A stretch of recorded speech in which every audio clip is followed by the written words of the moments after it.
കേന്ദ്ര ബജറ്റിന് മുന്നോടിയായുള്ള സാമ്പത്തിക സർവേ റിപ്പോർട്ടിന് പാർലമെന്റിൽ നടപ്പ് സാമ്പത്തിക വർഷം വളർച്ച 7.3% പ്രതീക്ഷ. പൊതുബജറ്റിന് മുന്നോടിയായി പ്രധാനമന്ത്രി രാവിലെ മാധ്യമങ്ങളെ കാണും. വിബിജി റാംജി നിയമത്തിനെതിരെ പ്രതിഷേധം കടുപ്പിക്കാനാണ് പ്രതിപക്ഷത്തിന്റെ നീക്കം. പാർലമെന്റിന്റെ ഇരുസഭകളും ഇന്നും പ്രക്ഷുബ്ധമായേക്കും. PR സുനിൽ ചേരുന്നു. സുനിൽ, കേന്ദ്ര ബജറ്റിന് മുൻപുള്ള റിപ്പോർട്ട് ഇന്ന് പ്രതീക്ഷിക്കുകയാണ്. മറ്റ് സഭയിൽ ഇന്ന് നടക്കാനിരിക്കുന്ന കാര്യങ്ങൾ എന്തൊക്കെയാണ്? ഇന്ന് പ്രധാനമായും സാമ്പത്തിക സർവേ തന്നെയാണ്. 2026 സാമ്പത്തിക സർവേ ഇനി വരാൻ പോകുന്ന പൊതുബജറ്റിന്റെ ഒരു ദിശ സൂചകമായിരിക്കും.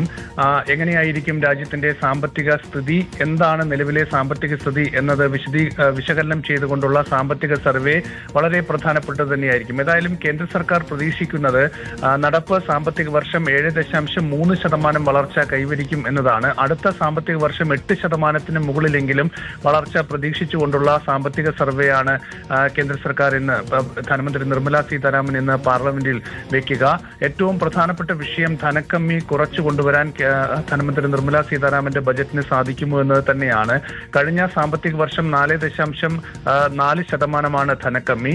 ഇത് 4.2% കുറച്ചുകൊണ്ട് ഇത്തവണത്തെ ബജറ്റിലെ ക്രമീകരണം ഉണ്ടാകും എന്ന് ധനമന്ത്രാലയം ചൂണ്ടിക്കാണിക്കുന്നുണ്ട്. ഏതായാലും ധനമന്ത്രി നിർമ്മല സീതാരാമന്റെ 9ാമത്തെ ബജറ്റാണ് വരുന്ന ഫെബ്രുവരി 1 ഞായറാഴ്ച അവതരിപ്പിക്കാൻ പോകുന്നത്. ഒരുപക്ഷെ ഇത് ആദ്യമായിട്ടാണ് ഞായറാഴ്ച അവധി ദിനത്തിൽ ബജറ്റ് അവതരിപ്പിക്കുന്നത്.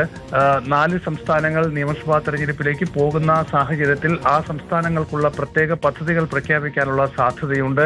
അതുപോലെ തന്നെ ബജറ്റിനെ ജനപ്രിയമാക്കാൻ എന്തായിരിക്കും ധനമന്ത്രി നിർമ്മല സീതാരാമന്റെ മാജിക് എന്നതും നമുക്ക് കാത്തിരുന്ന് കാണാം.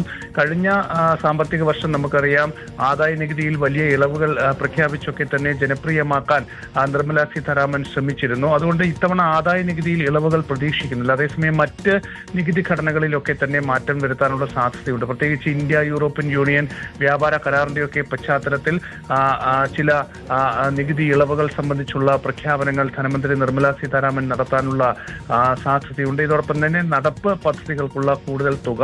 മറ്റൊരു പ്രധാനപ്പെട്ട വിഷയം വിബിജി റാംജി നിയമവുമായി ബന്ധപ്പെട്ടതാണ്. തൊഴിലുറപ്പ് പദ്ധതി ഇല്ലാതാക്കിയ വിബിജി റാംജി നിയമത്തിനെതിരെ വലിയ പ്രതിഷേധമാണ് പ്രതിപക്ഷം ആലോചിക്കുന്നത്. ഈ പശ്ചാത്തലത്തിൽ ഇതൊക്കെ ഗ്രാമീണ മേഖലകളിൽ വലിയ ചർച്ചയാകാനുള്ള സാധ്യത മുന്നിൽ കണ്ട് വലിയ തുക ഒരുപക്ഷെ ഈ പദ്ധതിക്കായി നീക്കിവെക്കാനുള്ള സാധ്യതയുമുണ്ട്. ശരി, PR സുനിലാണ് വിശദാംശങ്ങൾ നൽകിയത്. കേന്ദ്ര ബജറ്റിന് മുന്നോടിയായുള്ള സാമ്പത്തിക സർവേ റിപ്പോർട്ട് ഇന്ന് പാർലമെന്റിൽ ഉണ്ടാവും. നടപ്പ് സാമ്പത്തിക വർഷ വളർച്ച 7.3% ആകുമെന്നാണ് പ്രതീക്ഷ.